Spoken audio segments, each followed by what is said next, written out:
मन। एक मन इस सारा संसार को चलाता है। कैसे? जरा सोचिए,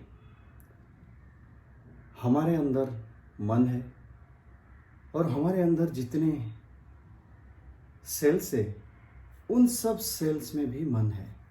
यानी कि पूरा शरीर एक मन है और बिना मन के आज्ञा से ये शरीर हिलता नहीं है। और ठीक उसी तरह दूसरे प्राणी, दूसरे जो भी है यहाँ पे संसार में, सब में मन है और सब मन की हिसाब से ही काम करते हैं। तो पूरे संसार में जितने बॉडीज है उतने मन है। तो पूरे संसार एक मन बन गया। ये हर एक सेल्स में मन है और पूरे शरीर मन की बनाई हुई है और जितने बॉडीज है वो सब एक एक मन है। जितने हैं, चाहे पानी में हो, स्थल में हो, जल में हो, आकाश में हो, हर जगह पे सब में मन का ही राज है। तो जब सब में मन का राज है तो संसार एक मन की समूह है, एक मन है। वो अलग शरीर में, अलग वातावरण में, अलग तरह की प्रतीत होती है, पर सबकी डिजायर, सबकी चाह जो है एक ही है। तो एक मन पूरे संसार में रूल करता है। मन से ही ये संसार का उत्पन्न है, क्योंकि हम जो भी संकल्प लेते हैं मन से ही लेते हैं और मन से ही उसको साकार करते हैं। इसलिए संसार मन से ही उत्पन्न है और इसको हम चेतना भी कहते हैं, क्योंकि यही एक है जो जागृत है, जानता है और सब कुछ कराता है। बिना मन के ये सारा संसार जड़ है। तो इसीलिए हमारे शास्त्रों में है कि ये संसार पहले शांत था, शांत ब्रह्म, और ब्रह्म ने मन बनाया और ये संसार का सृष्टि किया। और इसीलिए ये भी है कि ब्रह्मा ने मन से उत्पन्न किया। मनु मन से उत्पन्न है। तो बिना मन के ये संसार कुछ भी नहीं है। और सोचिए, मन का डेफिनेशन हर पल कुछ ना कुछ सोचता रहता है। ये हमारे बस में नहीं है। हमारे यानी कि हम जो साक्षी है, जो हर पल जानते हैं कि हमने क्या क्या किया है, हमने मतलब मन ने क्या क्या सोचा है, क्या क्या किया है, ये जो हम जानते हैं वो साक्षी है, वो हम है।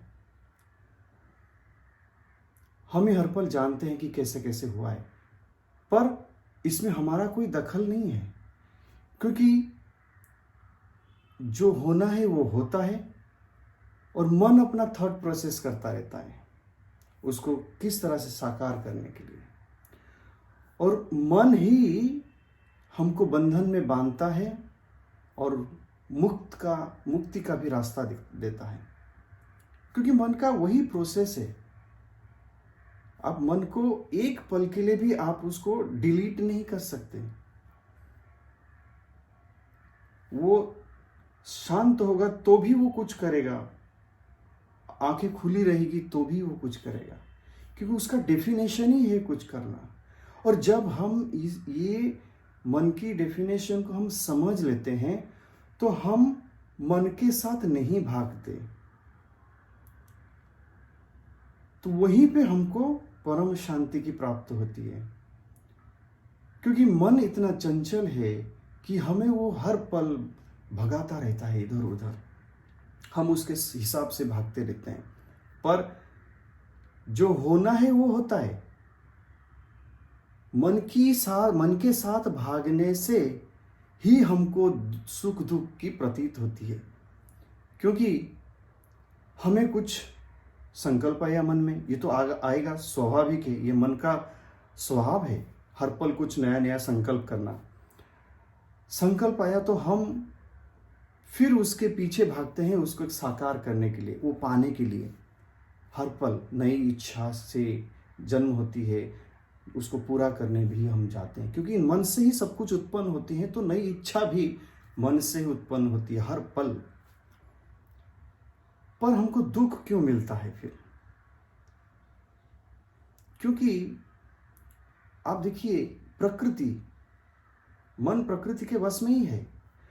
प्रकृति में जो कुछ भी होता है वो मन के हिसाब से नहीं होती है, वो स्वाभाविक उसके हिसाब से होती है। प्रकृति जैसे सपोज बारिश होना, ठंडी आना, तूफान होना, गर्मी होना, ये सारा प्रकृति का स्वभाव है, वो अपने हिसाब से होता है।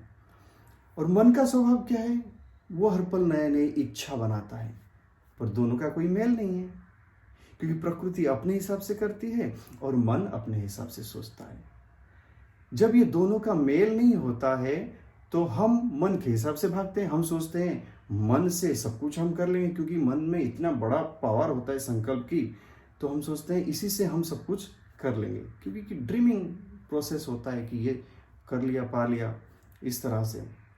पर प्रकृति कुछ और बनाता है, इसीलिए हमको मिलता है प्रकृति से, जो प्रकृति का स्वभाव है उससे हमको प्राप्त होती है। पर मन इच्छा शक्ति बनाता है और हमको भगाता है, तो इसीलिए मन की बनाई हुई चीज़ों से हमको कुछ मिलता नहीं है, मिलता है प्रकृति से, पर हम चाहते हैं मन से, इसीलिए हमको वहीं पे दुख होती है। और अगर हो भी गया कभी कभार संयोग से, होता है प्रकृति से, लेकिन संयोग से लगता है कि हो गया, तो हमें सुख मिलती है। तो ये सुख दुख जो है, ये मन की चंचलता से, मन की स्वभाव से ही हमको मिलता है। अगर हम मन के साथ ना भागे और प्रकृति के साथ मन को तालमेल दें, प्रकृति के ताल में मन को मिला दें, तो हमको वहीं पे शांति मिल जाती है। इसको बोलते हैं सरेंडर। हम अगर समय के हिसाब से जो हो रहा है उसी में पुरुषार्थ करें, उसी के साथ पुरुषार्थ करके अपने आप में शांत रहे, तो यहीं पे परमार्थ की शुरू होती है, हमें परम शांति मिलती है। इसी को बोलते हैं कि सब कुछ अपने अपने स्वभाव से हो रहा है। इसको जानकर जो व्यक्ति समझ जाता है, शांत हो जाता है, वही स्थित प्रज्ञ होता है। तो एक मन हो गया और एक प्रकृति हो गया, और ये प्रकृति, मन, ये सारा चीजों को जो शक्ति देती है वो है परमात्मा, वो है आत्मा। वो इन सबको शक्ति देती है, उन्हीं की शक्ति से ये प्रकृति भी चलती है, ये मन भी चलती है। और जब हम उसको जानने की कोशिश करते हैं तो ये प्रकृति का भी प्रभाव और मन का भी प्रभाव, ये सब शांत हो जाते हैं। तो उस टाइम को बोलते हैं ब्रह्मानंद की प्राप्ति होती है। तो इस तरह से मन का पूरा खेल है, मन से सब कुछ उत्पन्न होता है। एक मन ही है जो संसार में हमको इधर उधर चक्कर घुमाता रहता है, और इसी से परे जाना, मन के परे वो मुक्त होना, मुक्ति मिलना, कहीं और किधर चले जाना नहीं, बंधन से निकलना ही मुक्त होते हैं। तो बंधन यानी कि हमको कोई जकड़ के रखता है, हम वहां से छूट नहीं पाते हैं, हर पल काम, क्रोध, लोभ, मोह, माया, इसी चक्कर में। और उस मन किससे लेके काम करता है? हमारे इंद्रियों को लेके काम करता है। ये बिना इंद्रियों के वो कुछ कर ही नहीं सकता है। ये सारी इंद्रियों जो उसको इंफॉर्मेशन देते हैं, उसी से वो अपना दुनिया बनाता रहता है। आंख जो देखता है, मन फिर उसी के ऊपर बनाता है। जो स्मेल गया, जो टच हुआ, जो सुना, ये सारी चीजों से जो इंफॉर्मेशन मन को मिलती है, मन उससे पूरा दुनिया एक नया बना देता है। और उससे नई नई इच्छा शक्ति पैदा करती है। तो ये सारा चीज़ जब हम समझ जाते हैं, इसको बोलते हैं रियलाइजेशन। जब हम समझ जाते हैं तो हम इधर उधर भागते नहीं हैं, हम सब कुछ जानते हैं। वो साक्षी बन के हम अपना स्वरूप में आ जाते हैं।